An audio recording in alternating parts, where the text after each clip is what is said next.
Oke teman-teman, Assalamualaikum warahmatullahi wabarakatuh. Untuk selanjutnya kita membahas tentang teori etika ya. Dalam kehidupan kita banyak sekali teori-teori yang akan kita dapat, baik melalui kajian-kajian, uraian dosen, artikel-artikel dan sebagainya. Ada berbagai cara membuat pengkelompokan dari teori-teori etika yang berkembang selama ini. Secara garis besar banyak tokoh-tokoh yang membagi, seperti Sonny Karev, dia membagi ada dua kelompok etika, yaitu teologi dan deontologi. Ada juga yang membahas tentang pembagian teori etika menjadi utilitarianisme dan deontologi, serta teori hak dan teori keutamaan. Ada juga yang membaginya menjadi 5. Banyak sekali pembahasan di sini ya.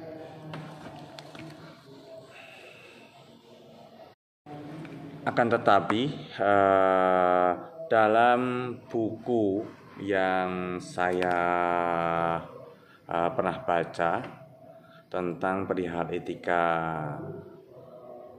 bisnis, saya lebih condong kepada mengklasifikasikan teori-teori yang terbagi menjadi 4 bagian. Adapun 4 bagian itu diantaranya satu adalah hedonisme. Jadi hedonisme. Nah, di sini teman-teman nanti tidak akan saya jelaskan semuanya satu persatu, tapi yang akan saya jelaskan poin terakhir saja nanti ya. Jadi tugas teman-teman adalah mencari. Silahkan buka internet, buka buku, cari buku, nanti dicatat kemudian dibaca. Kenapa? Ya karena memang pembahasan tentang etika ini sangat banyak sekali. Kalau saya sampaikan sendiri juga nanti kurang maksimal, maka teman-teman ini juga butuh faktor lain, yaitu dengan membaca, dengan menulis, apalagi lebih baiknya dengan penelitian yang harus dilakukan. Tadi yang pertama adalah hedonisme ya. Kemudian yang pertama tadi apa? Pokoknya ada 4 ya. Di antaranya yang pertama adalah hedonisme, kemudian deontologi. Apa itu deontologi? Nah, nanti teman-teman cari ya. Kemudian ada teologi. Kemudian yang keempat adalah etika, keutamaan atau akhlak. Yang keempat. Nah, di sini kita akan bahas tentang poin yang keempat ya tadi. Etika, keutamaan dan akhlak. Bisa dibilang dengan etika keumatan kalau bahasa teman-teman yang sekolah di perguruan tinggi Islam pasti ya etika keumatan gitu. Tapi di sini adalah judulnya etika keumatan atau akhlak. Jika teori-teori etika yang lain menyoroti perbuatan manusia, jadi etika yang lain tadi menyoroti tentang perbuatan manusia satu persatu, mana perilaku yang baik, mana perilaku yang jelek, mana yang utama, mana yang tercela, mana tidak sesuai dengan agama, kemudian mana yang sesuai dengan norma moral yang dijadikan patokan. Maka etika keutamaan memusatkan perhatiannya pada manusia itu sendiri tentang sifat watak yang dimilikinya.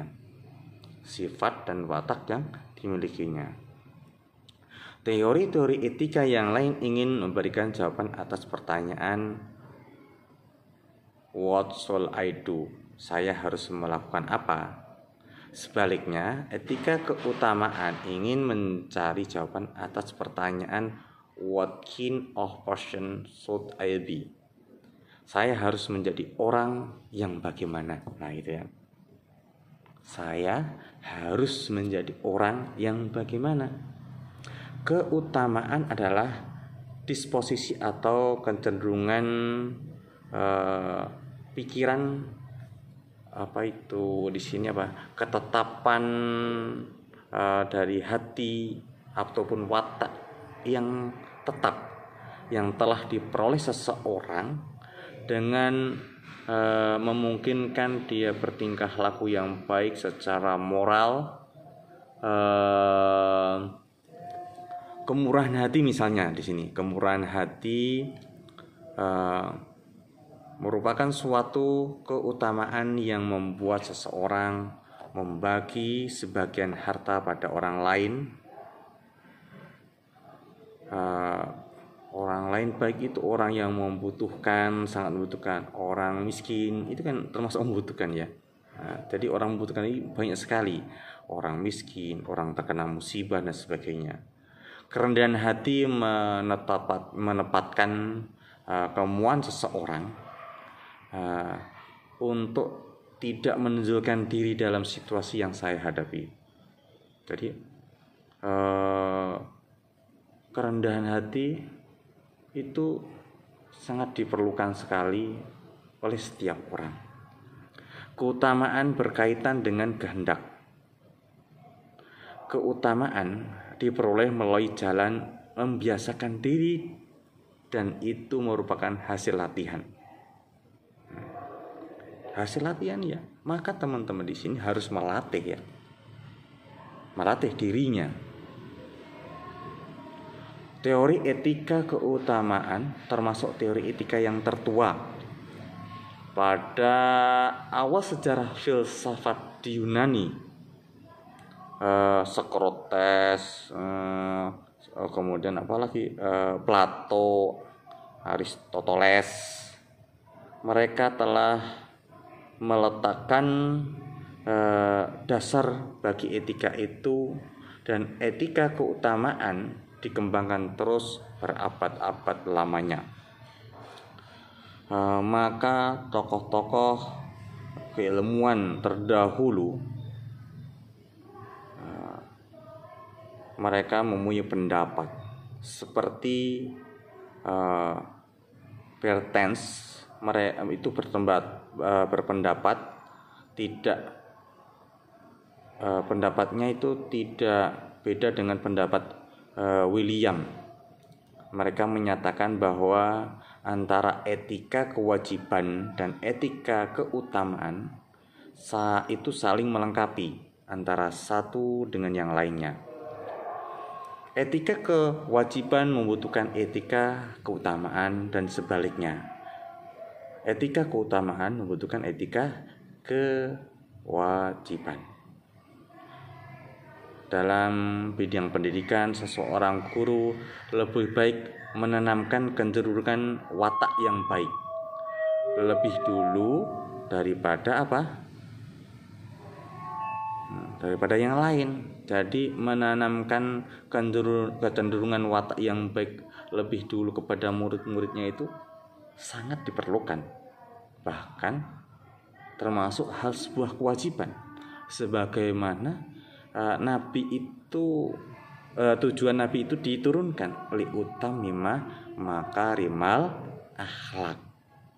Nah, disinilah intinya liutamima makarimal akhlak. Kalau akhlaknya baik, etikanya baik dari kecil dan sebagainya, maka ekonomi juga akan baik, perkembangan bangsa akan baik, tatanan masyarakat antara miskin, kaya, dan ke atasnya mereka juga akan berjalan dengan baik. Maka juga akan tercapainya kesejahteraan masyarakat.